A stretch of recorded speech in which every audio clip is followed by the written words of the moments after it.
A costly curiosity. Officer Michael Harper, a seasoned law enforcement veteran with 12 years on the force, trusted his instincts implicitly. On a bustling evening at the central train station, amidst the flurry of commuters and scattered belongings, his gaze fell upon an unattended black leather briefcase. It wasn't ordinary. Its sleek design, robust locks, and custom handle screamed authority, perhaps belonging to a high-ranking official or executive. Harper's training urged caution. Protocol demanded he report suspicious items and await specialized teams. Yet his experience suggested most such finds were benign. Forgotten luggage, nothing more. Temptation gnawed at him to investigate. The station teemed with life. Travelers rushing, chatting, or lost in their devices. No one seemed to notice the briefcase or search for it. Harper approached, his footsteps echoing on the polished floor. Crouching, he examined it closely. No tags, no identifiers, just heavy, imposing weight. His mind raced. Classified documents, illicit goods. The possibilities fueled his curiosity. A faint warning in his head urged restraint, but Harper dismissed it. He'd handled similar situations before. This was likely routine. Glancing around to ensure no one watched. He tested the lock. It was sophisticated, high security, not meant for casual access. This only deepened his intrigue. Deciding to act, Harper lifted the briefcase, heavier than anticipated, and moved to a nearby security office for privacy. The small room, with a desk, chairs, and a flickering monitor displaying camera feeds, offered seclusion. Setting the case down, he exhaled, his pulse quickening. This wasn't just a bag. It had an aura, as if it demanded respect. Harper's fingers traced the smooth leather, pausing at the complex locks. His gut told him to call it in, but his need to know overpowered caution. What secrets did it hold? He pulled a multi-tool from his belt, a trusty companion for minor fixes, and began probing the lock. The first attempt failed. The second yielded no progress. These weren't standard mechanisms. Sweat beaded on his brow as he focused, applying precise pressure. A faint click rewarded his efforts. And a grin spread across his face. He was close. Then a sudden jolt coursed through him. Electricity surged, locking his muscles, blurring his vision. Pain seared from his hand to his chest, stealing his breath. Harper stumbled back, collapsing against a chair, his body tingling with shock. Confusion clouded his mind. What happened? The briefcase sat unchanged, but it was no ordinary object. It was rigged with a defense system. Gasping, Harper struggled to regain control. His hands trembled, his heart raced, and a burning sensation lingered in his arms. Slowly, his senses returned. The monitor's hum filled the silence, and he realized his grave error. This wasn't a forgotten bag. It was protected, dangerous.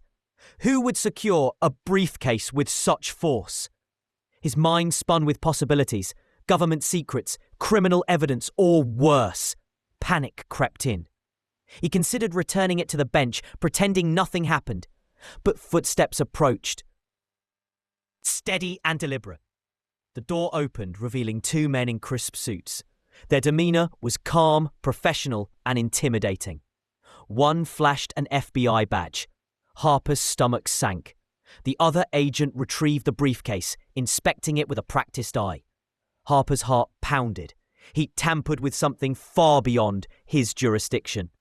The agent with the badge spoke, voice sharp. "Do you know what this is, officer?" Harper shook his head, voice strained. "I thought it was just lost." The agent's brow arched. "You know better than that." Without a word, the second agent opened the case with ease, revealing contents Harper couldn't see. The agent's focus on the briefcase, not him, underscored its importance. They escorted him from the room, down a corridor, to an elevator. The silence was oppressive, Harper's mind racing. Was it classified? Evidence? Something illegal? The elevator descended to a sterile, brightly lit room where a tall, impeccably dressed man waited. His presence commanded respect, his grey hair and press suit exuding authority. Harper's dread intensified. "Officer Harper," the man said, voice low and controlled. I'm Director William Caldwell, FBI. Harper froze. The briefcase belonged to the FBI Director. His mistake wasn't just a breach of protocol. It was a federal offense. Caldwell's gaze was unyielding. You didn't follow procedure. Why? Harper stammered. I didn't mean harm, sir. I just got curious. Caldwell raised a hand, silencing him. You've tampered with federal property. That briefcase holds matters critical to national security. Harper's world tilted. National security? You only wanted to solve a minor mystery. Caldwell continued. You're lucky it was just a shock. That system could have done worse. The director's calm tone carried weight, each word a reminder of Harper's folly. An agent produced the tablet, typing swiftly, while Caldwell outlined the consequences. Suspension pending investigation. This isn't a simple mistake, officer. It's a breach of trust. Your career hangs in the balance. Harper nodded, shame washing over him. His reputation, built over years, teetered on collapse. Caldwell's eyes softened slightly. You're not arrested, yet. But understand the gravity. This investigation will decide your future.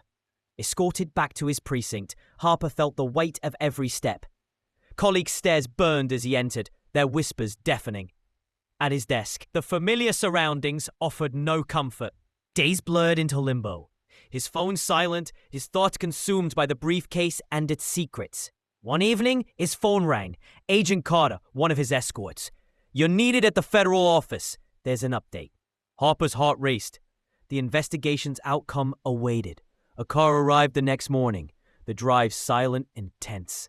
At the federal building, he was led to the same room. Caldwell sat behind the desk, the briefcase closed before him. A woman in a sharp suit stood nearby, her expression stern. Harper sat, bracing for judgment. The investigation's complete, Caldwell said. We found no malicious intent, only poor judgment. No charges will be filed. Relief flooded Harper, but Caldwell's warning followed. This is your second chance. There won't be another. The woman spoke, offering him a choice. Stay with the department under scrutiny or leave, ending his career. Harper chose to stay. As he left, the weight of his actions lingered. The briefcase, its secrets, and the director's gaze haunted him. Harper knew he'd stepped into a world far larger than his own. One where curiosity could cost everything. His career survived, but the shadow of his mistake would follow him. A reminder to never again cross lines meant to stay untouched.